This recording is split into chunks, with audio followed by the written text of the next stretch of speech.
To understand the sheer, seismic shock of a single day where 60 German aircraft fell from the skies over Britain, one must first comprehend the mythos of the Luftwaffe as it existed in the summer of 1940. It was not merely an air force, it was a symbol, an instrument of psychological terror, and the gleaming tip of the German war machine that had carved through Europe with a speed and brutality that defied belief.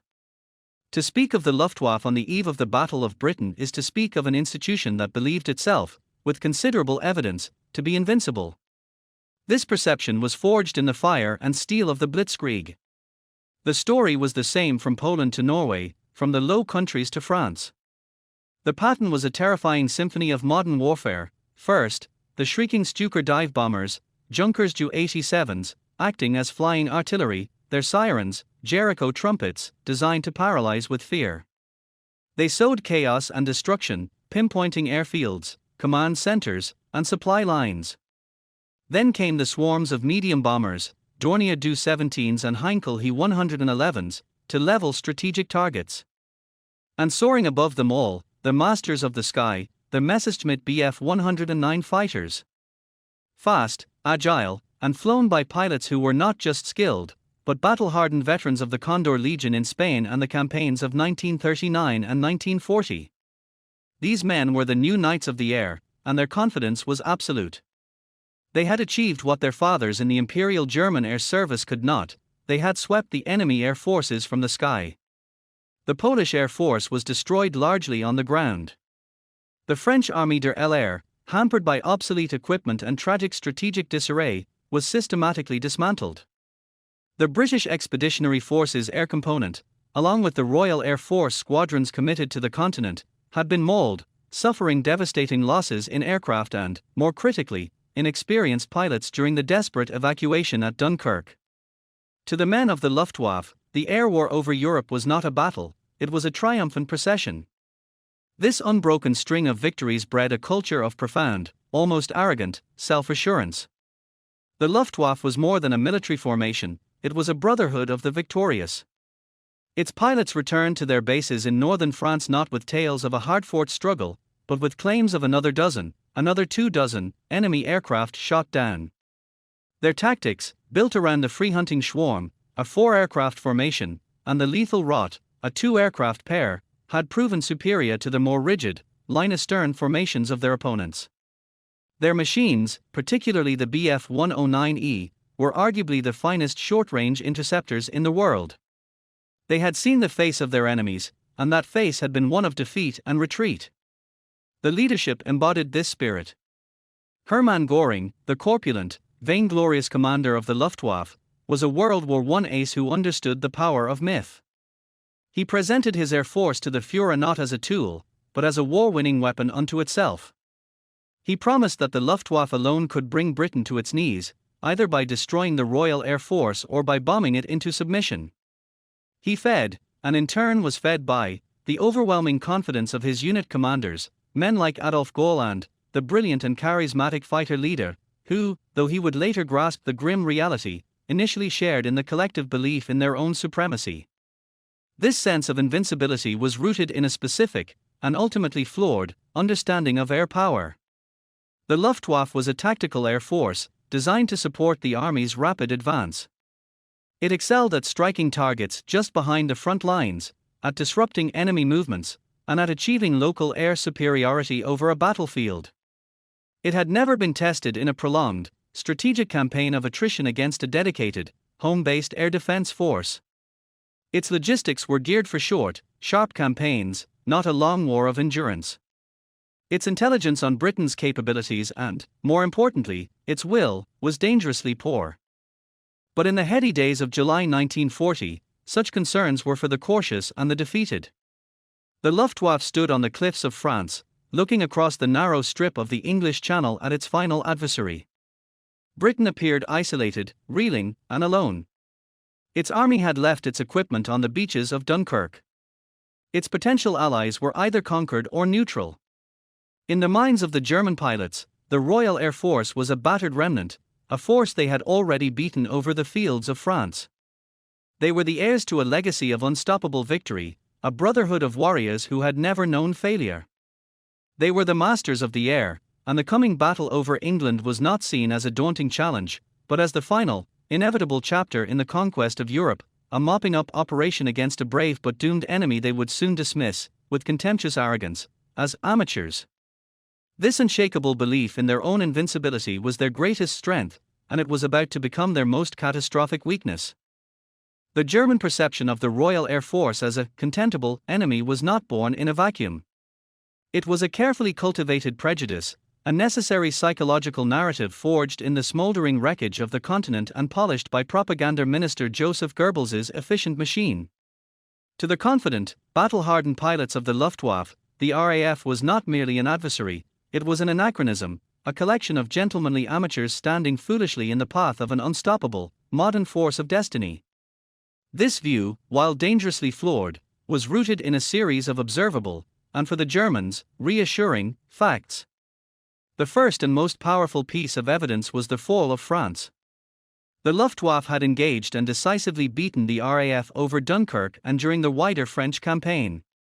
German pilots had watched Spitfires and Hurricanes, often outnumbered and operating at the extreme limit of their range, be forced to break off combat and flee back across the Channel. These were not the actions of a victorious air force, but of a defeated one. In the ledger of war, the Luftwaffe tallied the kills. They saw the burning wrecks of British aircraft on French soil. They returned to their bases with claims of high victory counts, reinforcing the narrative of their own superiority and the RAF's incompetence. The British withdrawal was interpreted not as a strategic necessity for survival, but as a rout. The German pilot, basking in the glory of another successful Jabot fighter bomber sortie over the Channel coast, saw himself as a veteran of 100 life-and-death duels. The British pilot, by contrast, was the one who had run away. This perception was heavily laced with a specific kind of class and cultural contempt. The archetype of the RAF pilot, as understood by the average German airman, was that of a wealthy, playboy aristocrat. He was a weekend flyer, a man who had learned to fly at a genteel club before the war, more accustomed to cocktail parties and cricket matches than the grim business of total war. The Luftwaffe, by its own estimation, was a meritocracy. Its aces, men like Mulder and Goland, were celebrated not for their lineage but for their skill and their tally of kills. They were professionals from the ground up, trained in a rigorous, militaristic system designed for one purpose: to win wars. The RAF, they believed, was staffed by amateurs, brave, perhaps, but tragically unprepared for the brutal reality of modern aerial combat against a professional killer. This was not just an assessment of skill, but of character. The German was a soldier, the Englishman was a dabbler.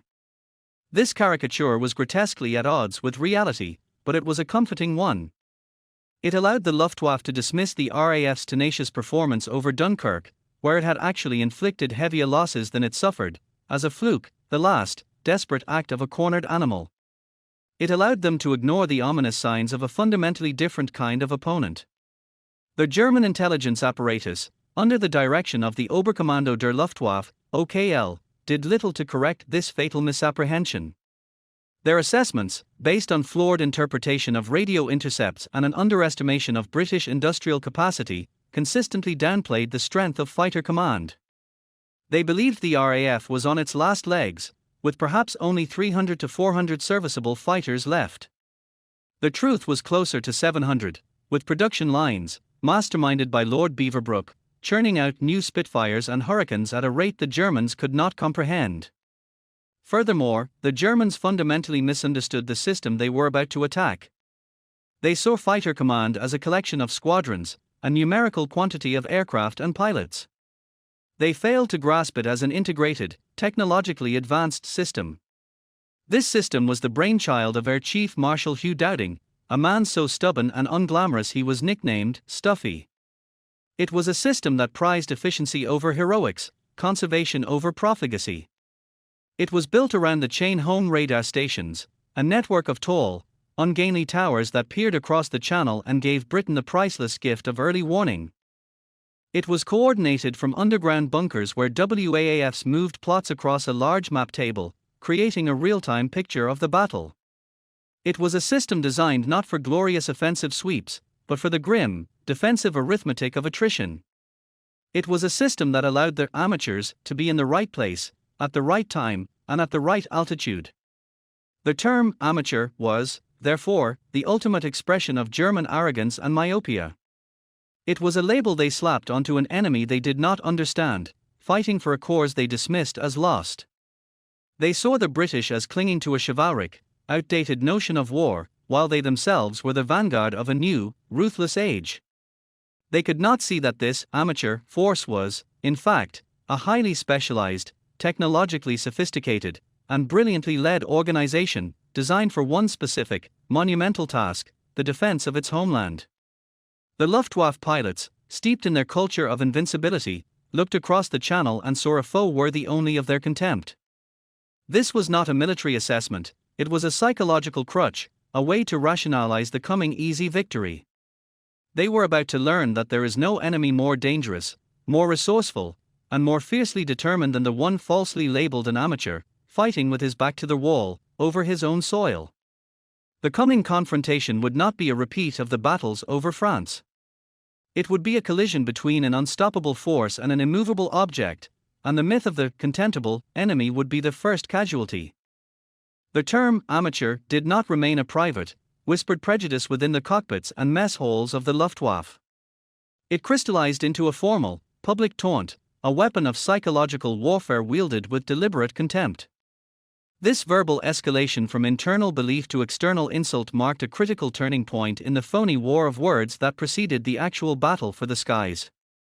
It was a declaration of superiority so absolute that it felt the need to vocalize itself, to demean the enemy before delivering the final, physical blow. Their amateur taunt was the Luftwaffe's way of writing the epitaph for the Royal Air Force before the body was even cold. The origins of this specific insult were deeply embedded in the cultural and military clash between the two forces. German pilots, products of a rigid, state-directed training system that emphasized discipline, ideological commitment, and total war, looked upon the British system with genuine bewilderment. They heard stories, often exaggerated by their own propaganda and by the captured prisoners who fit a certain profile, of the RAF's origins. The narrative they constructed was one of a part-time air force.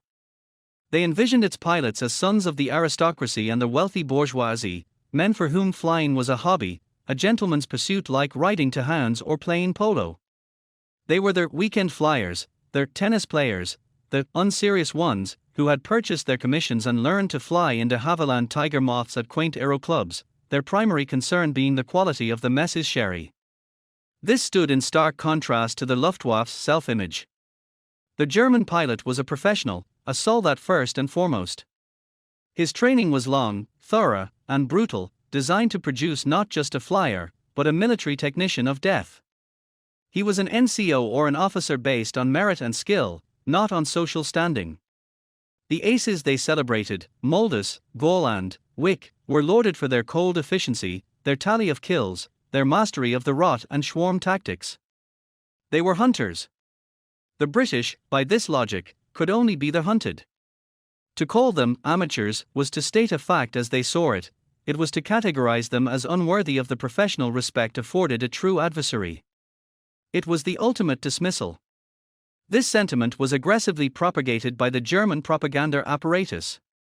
Newspapers, radio broadcasts, and newsreels consistently portrayed the RAF as a disorganized, feeble force.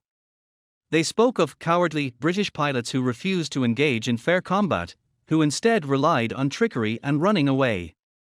A captured RAF pilot who was a university graduate or who spoke with a polished accent was held up not as an individual, but as proof of the entire force's effete character. The term amateur was used deliberately to demoralize, to sow doubt, and to reassure the German public, and the German military itself, of the inevitability of victory. It was a word designed to strip the enemy of his dignity and his threat, reducing him to a caricature. The taunt found its way into the very fabric of the air war. Luftwaffe pilots would often use it in their pre-mission briefings. Intelligence officers, bolstering their men's confidence, would speak of the amateurish tactics of the British, their rigid formations, and their poor marksmanship. This verbal reinforcement from authority figures cemented the belief. It created a dangerous cognitive dissonance. When a German pilot encountered a Spitfire pilot who flew with skill and aggression, it was easier to dismiss him as a rare exception, a lone professional among the amateurs, rather than to re-evaluate the entire foundational premise of their enemy's capability. The taunt acted as a mental shield against inconvenient truths. For the British pilots, the knowledge of this German contempt was a double-edged sword. Initially, it was a source of anger and resentment.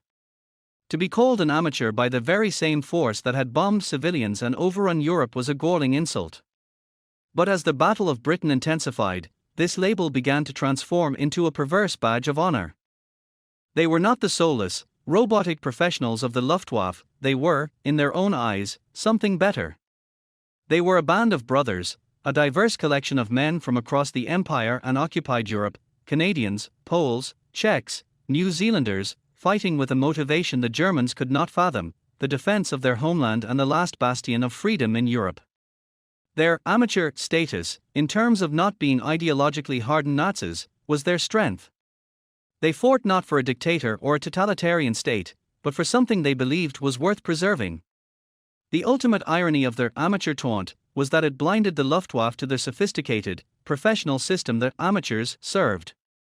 The British pilot in his cockpit was just the visible tip of a vast, brilliant iceberg. Beneath him was their amateurs of the chain-home radar, their amateurs of the filter rooms, their amateurs of the observer corps, and their amateurs of the ground crews who worked through the night to patch up bullet-ridden hurricanes. It was a system orchestrated by the ultimate amateur, the unglamorous, methodical Hugh Dowding, who understood that this was not a duel of knights but a battle of logistics, intelligence, and endurance. The German taunt, therefore, was more than just an insult. It was a profound failure of intelligence and imagination. It represented a fundamental misreading of the enemy's spirit, capability, and resolve. The Luftwaffe went into battle believing it was fighting a collection of individuals, brave but disorganized. In reality, it was pitting itself against the world's first integrated air defense system, manned by men whose very amateur spirit, their improvisation, their courage, and their refusal to accept the logic of defeat, made them infinitely more dangerous than the narrow, professional killers the Luftwaffe had expected to find. The stage was set for a catastrophic collision between a professional force that believed in its own myth and an amateur one that was about to define a new, terrifying standard of aerial warfare. The first, tentative clashes over the English Channel in July 1940 were not yet the full-throated roar of the Battle of Britain, they were the opening probes, the testing of guards. And for the pilots of the Luftwaffe, these initial encounters were deeply disorienting. The war they had mastered, the war of the Blitzkrieg, was gone. In its place was something alien, something that defied their hard-won expertise and began to sow the first, faint seeds of doubt.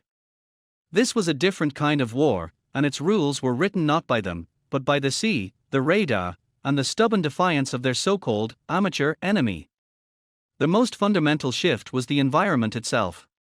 The war over France and Poland had been a land war. A pilot shot down behind enemy lines could, with luck and skill, evade capture or be rescued by advancing German troops. He would often be back with his squadron within days, his story adding to the unit's lore. But the Channel was a cruel, impartial barrier. It was a wide, cold moat of churning grey water. To be shot down here was to face a terrifying choice: a swift death in a sinking aircraft, or a slow, hypothermic end in a dinghy, watching the vapor trails of the continuing battle high above. The sea swallowed men and machines without a trace. It added a psychological weight to every sortie that had been absent over the continent. A single engine failure, a lone bullet in the coolant line, and the veteran of 50 missions was just another statistic, lost to the depths. This was not a battlefield from which one could retreat, it was one from which one could simply disappear. Coupled with this geographical shock was the tactical conundrum. The Luftwaffe's doctrine was offensive, built around the Jabo, fighter bomber, raid and the free chase Frey-Jagd. They were predators accustomed to hunting over a moving front line. Now, they were forced into the role of attackers against a static, prepared defense. Their missions had a new and constant pressure: the escort. The proud Bf 109 pilots, the Knights of the Sky, found themselves chained to the slow, vulnerable formations of Dornier and Heinkel bombers. Their job was no longer to roam and hunt for personal glory, it was to shepherd, to defend, to hold formation. This was tedious, exhausting work. It negated their aircraft's superior high-altitude performance and their own aggressive instincts. They had to fly at the bombers' slower speeds and lower altitudes, bleeding precious fuel and altitude, the two things a fighter pilot over England could least afford to lose. And then there was the enemy's behavior, which consistently confounded them. The RAF did not play by the established rules. The German pilots, schooled in the fluid dances of the swarm, found the British formations seemingly archaic. Yet, these Vics of 3, while less flexible, often allowed for a devastating concentration of firepower in a head-on pass. More unnerving was the British refusal to engage on German terms. The RAF fighters would not always rise to meet a fray-jagged sweep, they often ignored the bait, conserving their strength. Then, with terrifying suddenness, they would plunge from the sun, out of the glare, directly into the bomber formations. They would strike with a ferocious, localized intensity, shredding a few bombers before disengaging and diving away, refusing the prolonged dogfight the 109 sought. To the Germans, this seemed unsporting, even cowardly. It was, in reality, the tactics of a defender husbanding its limited resources, picking its battles with cold, calculating precision. This precision was made possible by the most mysterious and demoralizing element of this new war, the British seeming omniscience. Time and again, the Luftwaffe formations would cross the French coast, only to find RAF fighters already gaining altitude, waiting for them, positioned perfectly between the sun and the bombers. How? The Germans were aware of the British radar towers, the strange, tall lattice masts along the coast. But their intelligence, reflecting the Luftwaffe's own bias toward offensive power, had dismissed them as primitive and ineffective. The concept of a fully integrated air defense system, where radar plots, radio reports from the observer corps, and command decisions were fused in real time in an underground bunker, was beyond their comprehension. They attributed the RAF's uncanny positioning to superior ground observers or sheer luck. They could not grasp that they were not fighting a collection of squadrons, but a single, sprawling, mechanical nervous system. The psychological impact was cumulative. A pilot who had felt invincible over France now felt watched, predictable. The comforting chaos of the blitzkrieg was replaced by the chilling order of the British defense. The short, sharp campaigns they were used to were stretching into a grueling war of attrition. Their amateurs were not breaking. They were not being drawn into a final, decisive battle. Instead, they were conducting a war of nibbles and bites, 1,000 small cuts that were steadily bleeding the Luftwaffe. Fuel gauges became a source of anxiety. The order to return to base due to benzene mangle, fuel shortage, just as a fight developed was a frequent and galling frustration. This was the great unlearning. The Luftwaffe was being forced to shed the doctrines that had brought it glory and confront a new, more complex form of warfare. It was a war not of movement, but of position. Not of conquest, but of endurance. Not of individual knightly jewels, but of a systematic, technological grind. The confidence born of past victories began to curdle into a grim realization. The enemy was not contemptible, he was clever, resilient, and fighting on his own terms. The war was no longer a triumphant procession, it was a brutal test of wills against an opponent who understood the battlefield in a way they were only beginning to fathom. The stage was being set not for a knockout blow, but for a brutal, bloody stalemate that would soon culminate in a single, catastrophic day. By late August 1940, a grim and desperate rhythm had settled over the skies of southern England. The Luftwaffe, frustrated by the elusive fighter command and stung by its own unexpected losses, was reaching a critical juncture in its campaign. The strategy of luring the British fighters into a war of annihilation had failed. Now, a new, more brutal plan coalesced, one born of frustration and a fundamental misjudgment. Unknowingly, the Germans were not formulating a masterstroke, they were meticulously arranging the pieces for their own defeat. The trap was being set, not by them, but by the very nature of the enemy and the system they still refused to understand. The central pillar of this fatal shift was the belief that the RAF was on the verge of collapse. German intelligence, a tragic comedy of errors and arrogance, continued to provide a dangerously distorted picture. Based on inflated claims of aerial victories, misinterpreted signals intelligence, and a stubborn refusal to believe British aircraft production could match their own, the OKL became convinced that fighter command was down to its last few hundred aircraft. In reality, the British were producing fighters at a faster rate than the Germans, and despite the immense strain, Dowding still had a formidable force at his disposal. The German High Command, however, operated on the certainty that the British were bleeding out. They believed one more major push, one concentrated, overwhelming blow, would break the RAF's back forever. This conviction led to a critical and catastrophic change in targeting priority. For weeks, the Luftwaffe had focused on RAF airfields, radar stations, and the infrastructure of Dowding's system. It was the correct strategic approach, and it was causing fighter command significant, potentially fatal, damage. Sector airfields like Big Gin Hill and Kenley were being pummeled, their operations disrupted, their runways cratered. But the Germans, impatient for a decision, misinterpreted the RAF's resilience. They saw the continued appearance of British fighters not as a testament to a robust and resilient system, but as the last, desperate gasps of a dying force. They concluded that the key to victory lay not in destroying the airfields, but in annihilating the remaining aircraft and, crucially, the pilots in the air. It was this flawed logic that birthed the plan for a massed, maximum-effort assault. The target would be London. The reasoning was twofold, and both strands were wrong. First, it was believed that such a blatant attack on the British capital would force the last reserves of fighter command into the sky in its defence. This, the Germans were certain, would provide the final, decisive aerial battle where their superior numbers and skill would wipe out the RAF once and for all. Second, it was an act of retribution and psychological warfare.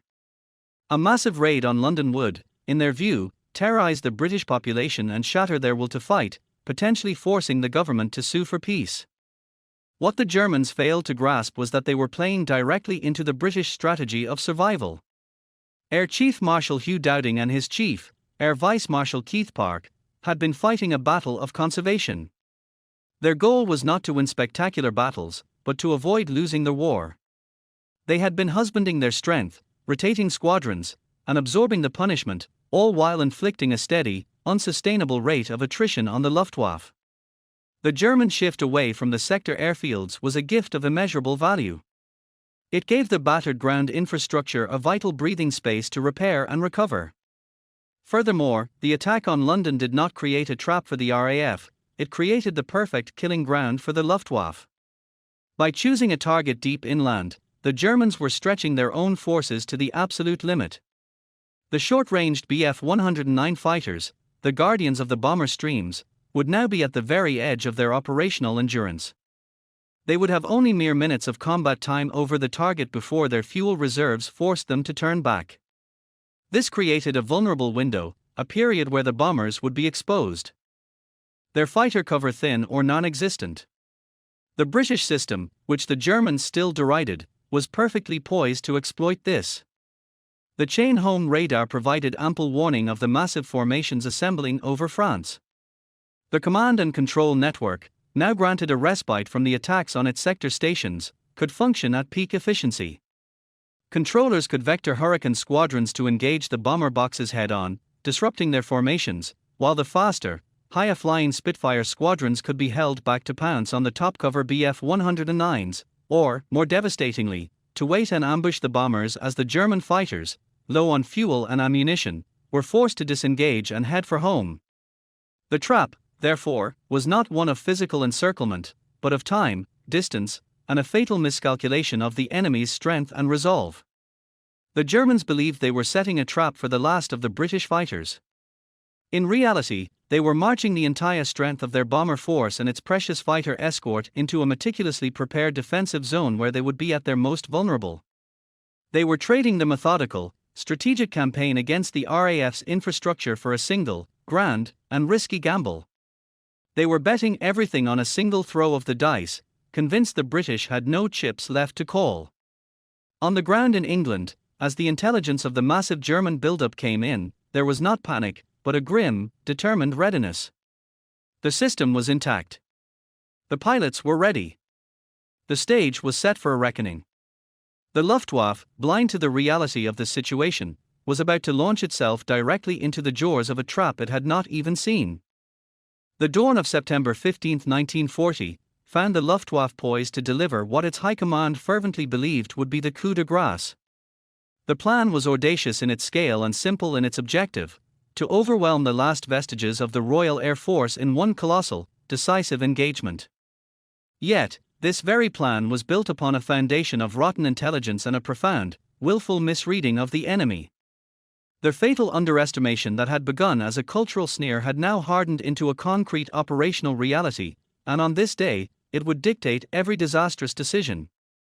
The Germans were not launching an attack against a known force, they were assaulting a phantom of their own creation, a weak, battered, and nearly broken opponent that existed only in their briefings and their arrogance. This miscalculation was most dangerously enshrined within the Luftwaffe's intelligence branch, the IC Dienst. Their reports in the days leading up to the 15th were a masterpiece of self-deception. They estimated fighter command's strength to be between 300 and 350 serviceable aircraft, with pilot reserves virtually exhausted. The reality was starkly different. Thanks to the superhuman efforts of Lord Beaverbrook's Ministry of Aircraft Production and the repair organizations, the RAF could muster over 700 fighters. More critically, while the pilot situation was strained, it was not catastrophic. Squadrons were being replenished with fresh, if inexperienced, pilots, and the corps of veteran leaders remained. The Germans, however, were convinced they were fighting a ghost, an echo of an air force that had already been morally defeated. They believed that one more massive shock would cause the entire brittle edifice to crumble. This intelligence failure was compounded by a critical misjudgment of the British command psyche. The German leadership, from Göring down to the Geschwader commanders, operated on the assumption that their enemy was on the brink of strategic and psychological collapse. The recent, heavy attacks on London were, in their view, not a strategic blunder, but a masterstroke pushing a wavering Britain toward surrender. They expected to encounter desperation, not determination. They anticipated a disorganized, piecemeal defense, a few desperate squadrons thrown up in a final, pathetic gesture of defiance. The concept that the British were not reeling but were instead grimly confident, that their command structure was not fractured but was functioning with cold, calculated efficiency, never occurred to them. They underestimated not just the number of aircraft, but the iron will of the men who flew them and the system that directed them. The operational orders for the day reflected this hubris. The plan was not one of subtlety or deception. It was a sledgehammer blow. Massive formations of bombers, Dornier 17s, Heinkel 111s, and Junkers 88s, were to be assembled in waves, protected by swarms of Messerschmitt Bf 109s and 110s. They were to cross the coast in broad daylight and fly directly to London. The very brazenness of the attack was seen as a strength. It was a display of power designed to terrify and to force the RAF to commit its last reserves. There was no elaborate feint, no secondary attack to draw fighters away. The Germans were so certain of British weakness that they saw no need for complex tactics. They believed they could simply march through the British defenses by sheer weight of numbers. This arrogance seeped down to the squadron level. The briefing rooms in northern France were filled with a tense, but confident, atmosphere. The pilots were told that today would be the day. They were going to finish the job started over Dunkirk. Many of the veteran pilots, those who had fought over the Channel for weeks, may have felt private doubts. They had seen the Spitfires and Hurricanes before, and they knew the quality of the opposition. But the official line from above was unequivocal: the enemy was finished. This created a dangerous dissonance. A pilot who might otherwise be cautious, conserving his fuel and ammunition, might instead be tempted into overconfidence, pushing deeper into enemy territory, chasing a defeated foe, and stretching his own limits based on a lie. The fatal underestimation was, therefore, a multilayered failure. It was a failure of intelligence, which provided a fantastically inaccurate picture of enemy strength. It was a failure of strategic imagination, which could not conceive of an enemy whose resilience grew in direct proportion to the pressure applied. It was a failure of empathy, which mistook British stoicism for defeatism. And it was a failure of tactical appreciation, which dismissed the integrated defense system as a collection of primitive gadgets. As the first engine coughs turned into a thunderous roar on the airfields of France, the Luftwaffe was embarking on more than a bombing mission. It was launching the culmination of its own flawed narrative. Every bomber that lifted into the sky, every fighter pilot adjusting his goggles, was a testament to a profound and catastrophic error in judgment. They were not flying to victory, they were flying into the waiting, fully prepared arms of an enemy they had spent months belittling. Their amateurs were ready, their strength preserved, their tactics perfected, and their spirit unbroken. The Luftwaffe's fatal underestimation was the key that unlocked the door to their own disaster, and on September 15, they were about to step through it. The morning of September 15, 1940, dawned with a deceptive calm over southern England. The early autumn sun burned off the mist, revealing a sky of brilliant, untroubled blue. But beneath this serene canopy, an intricate machine of defense was whirring to life. In the underground filter rooms and the sector control stations, the first faint traces of the incoming threat began to appear on plotting tables. The chain-home radar stations had detected the initial, massive buildup over the Pas-de-Calais. It was not a raid, it was an armada. The day that would later be immortalized as Battle of Britain Day, and known in Luftwaffe lore as Schwarzer Donnerstag, Black Thursday, had begun. The first wave was a sight to strike terror into the heart of any defender. A vast, sprawling formation of over 100 German bombers, Dorniers and Heinkels, droned relentlessly towards the English coast, their silhouettes darkening the sky. Escorting them was an even larger cloud of Messerschmitt Bf 109s and 110s, weaving protectively above and around the slower aircraft.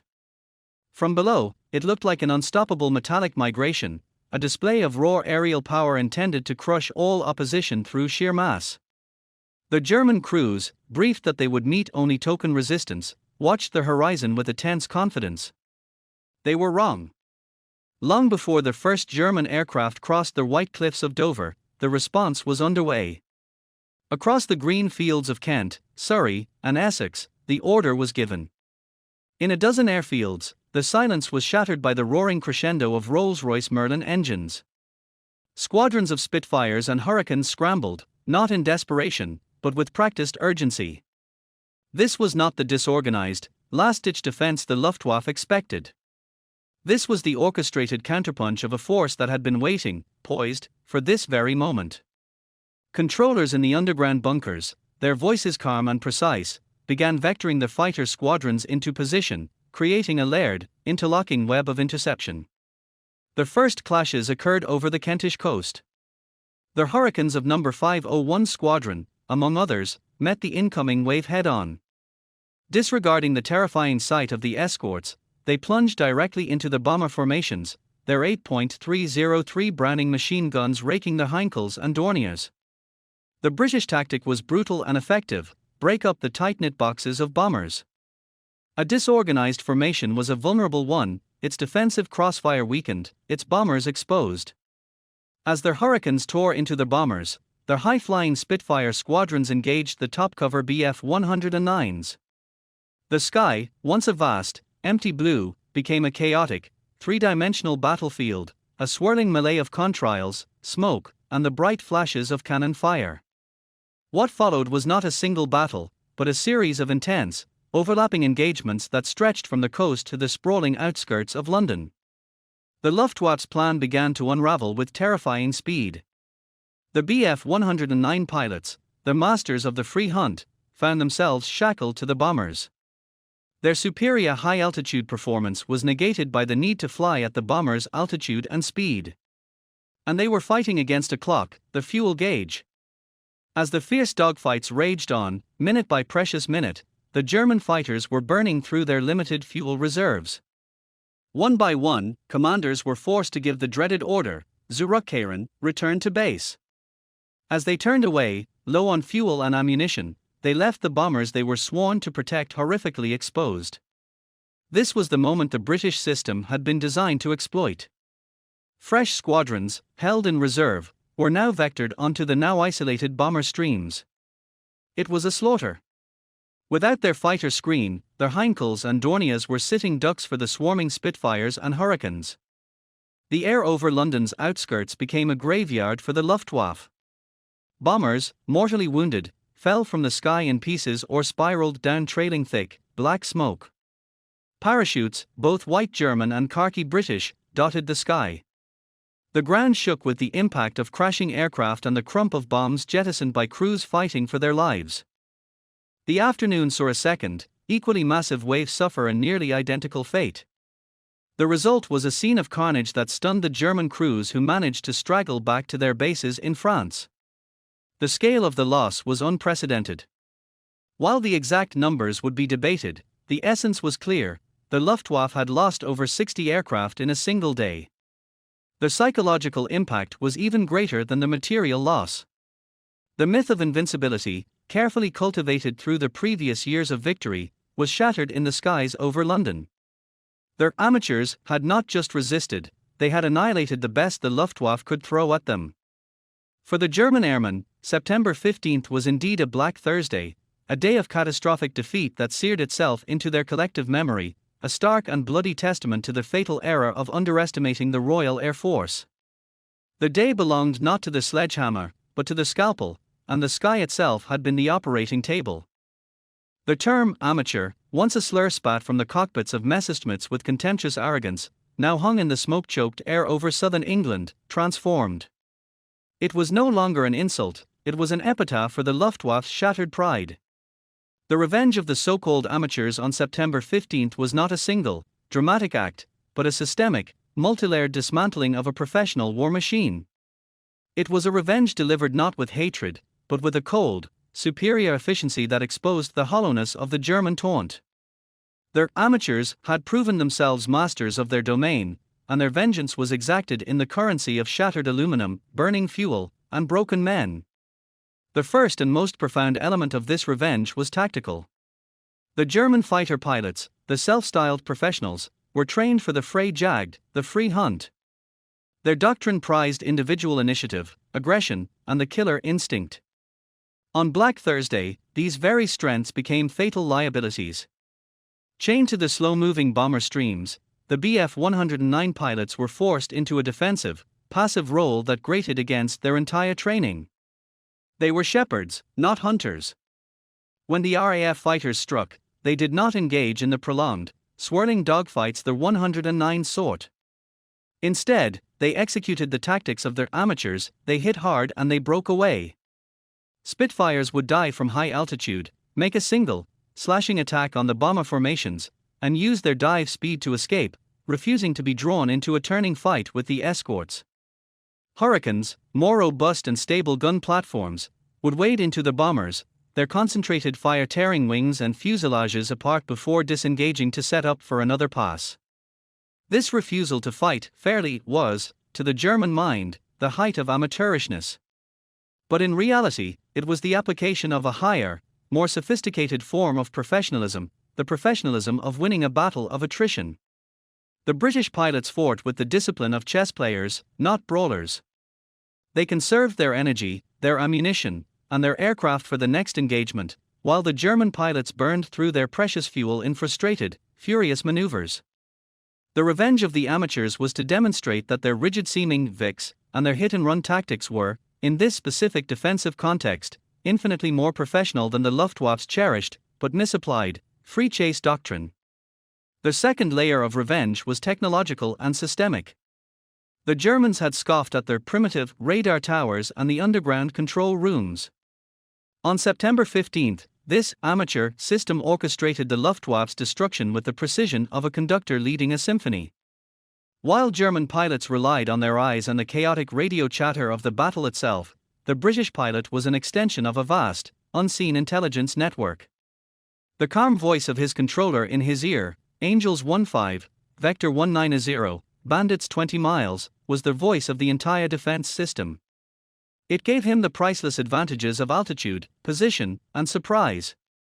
He was not wasting fuel searching for the enemy, he was being delivered directly to them.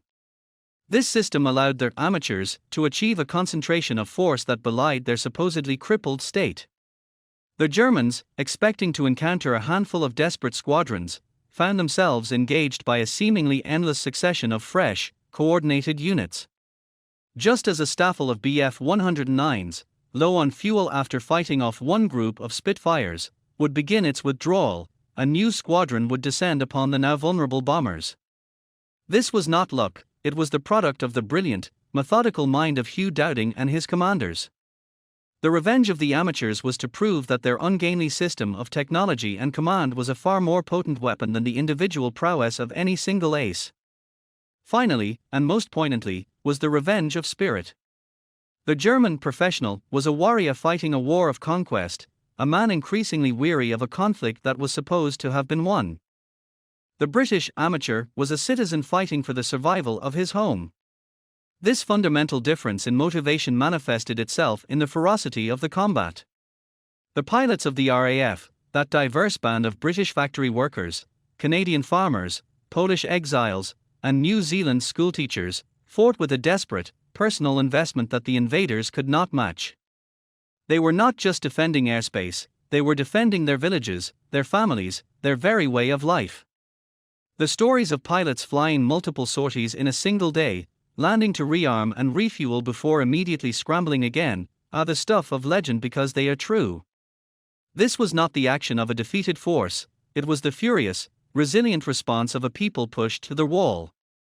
As the last of the German formations straggled back across the Channel, leaving a trail of wreckage across the English countryside, the revenge was complete.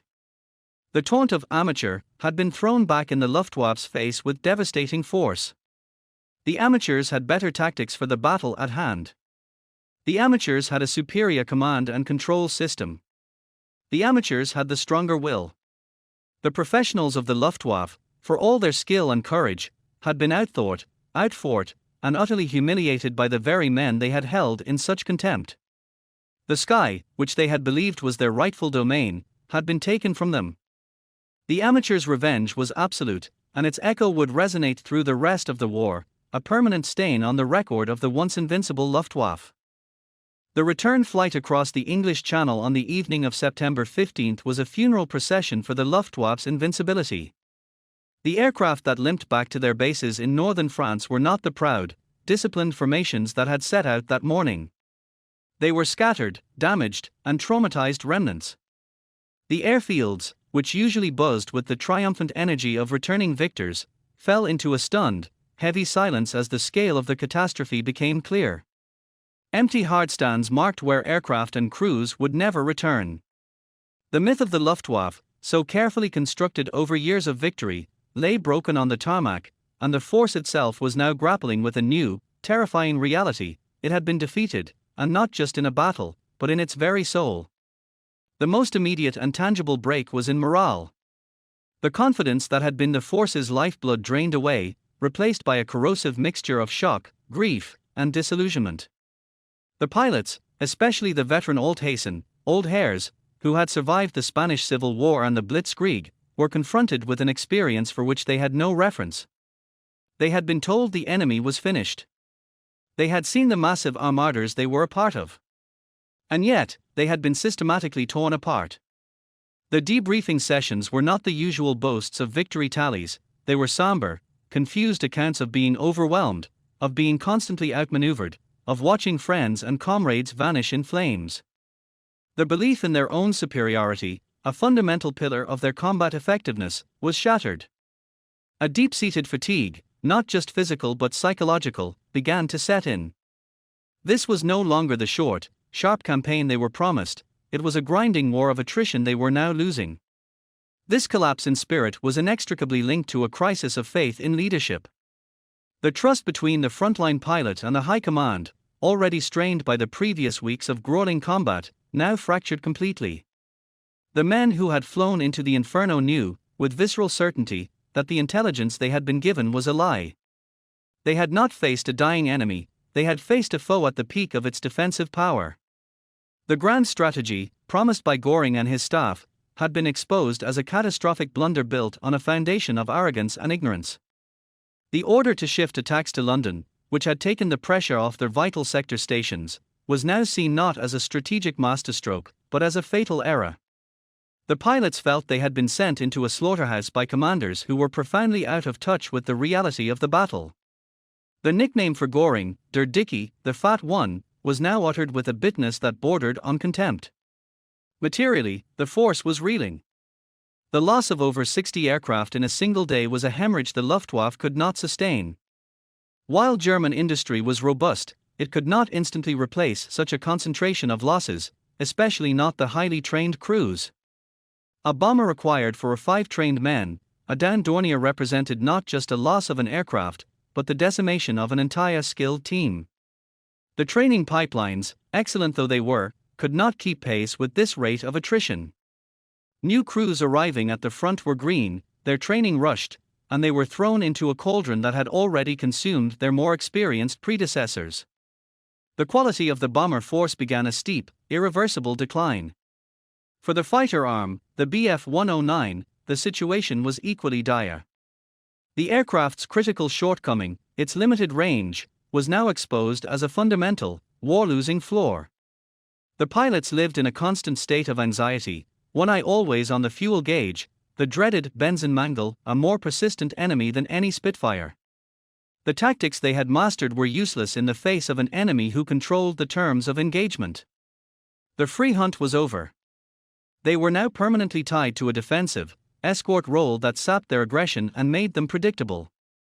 The aces, the heroes of the propaganda reels, continued to score victories, but they were becoming a dying breed, islands of skill in a rising sea of loss and despair. The Luftwaffe that emerged from Black Thursday was a broken force. The unshakable confidence was gone, replaced by a grim fatalism. The aggressive, offensive spirit that had defined it was blunted, replaced by a cautious, almost fearful approach to the English coast. The campaign against Britain did not end on September 15, but its objective fundamentally shifted. The goal was no longer the destruction of the RAF as a prelude to invasion, it was now a war of punitive bombardment, a face-saving exercise that could not conceal the stark truth. The instrument of blitzkrieg, designed for swift, decisive victories, had been broken against the anvil of British defence. It was a force that had looked into the abyss and seen its own reflection, not as invincible knights of the air, but as mortal men in a war they could no longer win. The break was not merely in numbers or machines, but in the very idea of the Luftwaffe itself. The spirit of the force, its essence, had been shot down over the fields of Kent and the streets of London, and it would never truly recover. The reverberations of September 15, 1940, extended far beyond the smouldering wreckage scattered across the English countryside. The event was not merely a tactical defeat for the Luftwaffe, it was a strategic earthquake that shattered one of the most potent weapons in the Nazi arsenal, the myth of invincibility. This myth, carefully cultivated through newsreels of Stuka dive bombers and the relentless advance of the panzers, was more than just propaganda. It was a psychological force that had paralyzed governments, demoralized armies, and convinced much of the world that German military might was an unstoppable, elemental power. In the clear skies over Britain, that myth met its end, and the consequences would echo through the remainder of the war. For the world watching from the sidelines, particularly the still neutral United States, the outcome of Black Thursday was a transformative moment. Until then, the narrative from Europe had been one of unbroken German success. The fall of Poland, Norway, France, and the Low Countries had created an aura of inevitability around the Nazi war machine. The image of the Luftwaffe was that of an omnipotent, precision instrument of destruction. The reports coming out of Britain on September 15 fundamentally altered that perception. Here was the mighty Luftwaffe, throwing its full weight against a single adversary, and being decisively, publicly repulsed with staggering losses. Their amateurs of the RAF had not only survived, they had triumphed. This proved that the Germans were not supermen, they could be beaten. It gave tangible hope to the occupied nations and provided powerful ammunition to those in America, like President Roosevelt, who argued for greater support for Britain. The battle was no longer about Britain's survival alone, it had become a demonstration that the tide of fascism could be turned. Within Germany, the shattering of the myth created a crisis that the propaganda ministry struggled to contain. The official line attempted to downplay the disaster, speaking of hard fighting and brave sacrifices, but the scale of the losses could not be entirely hidden. The absence of so many familiar faces in pilot squadrons, the somber mood returning from the front, and the whispers that spread through the population eroded the facade of effortless victory. For the first time, the German public was confronted with the possibility of a long, costly war, a prospect they had been assured was impossible. The failure to subdue Britain stripped the regime of its sheen of infallibility. The Luftwaffe, the shining symbol of the new Germany, had been humiliated, and that humiliation reflected directly on its master, Hermann Göring, and by extension, on Adolf Hitler himself. For the Royal Air Force and the British people, the shattering of the German myth was a catharsis of immense proportions. It was the ultimate validation of their strategy, their technology, and, most of all, their spirit. The term few, immortalized by Churchill, took on a legendary quality. They were no longer just defenders, they were the men who had broken the back of the Luftwaffe. The victory provided an incalculable boost to national morale, solidifying the British will to fight on, no matter the cost. It transformed the public mood from one of grim defiance to one of hardened, confident resolve. The battle proved that with courage, ingenuity, and determination, even the most formidable foe could be defeated. Strategically, the consequences were monumental. The failure to achieve air superiority over Britain forced the indefinite postponement of Operation Sea Lion, the planned invasion. This was the first time Hitler had been decisively thwarted in his war aims. It meant that Germany now faced the one scenario its blitzkrieg economy and strategy were designed to avoid: a protracted, two-front war. With Britain remaining as an unsinkable aircraft carrier off the coast of Europe, a base for future bombing offensives and eventually the launch point for the D-Day invasion, the strategic initiative began to slowly, inexorably, shift. The war would no longer be fought on Hitler's terms. Finally, the myth of invincibility shattered the Luftwaffe's own self-concept. The confidence that had been its greatest asset evaporated, replaced by caution, doubt, and a deep-seated trauma. The air war would continue, and the blitz against British cities would inflict terrible suffering, but the Luftwaffe's primary purpose, to win decisive aerial campaigns, had failed. It would never again achieve the level of dominance it had enjoyed in the early war years. The defeat over Britain forced a painful reassessment and a shift in doctrine, but the wound never fully healed. The memory of those 60 aircraft falling from the sky in a single day served as a permanent reminder that they were not invincible, that their technology was flawed, their intelligence was poor, and their enemy was far more formidable than they could ever have imagined. The myth was gone, replaced by the cold, hard reality of defeat, a lesson written in fire and blood across the English sky.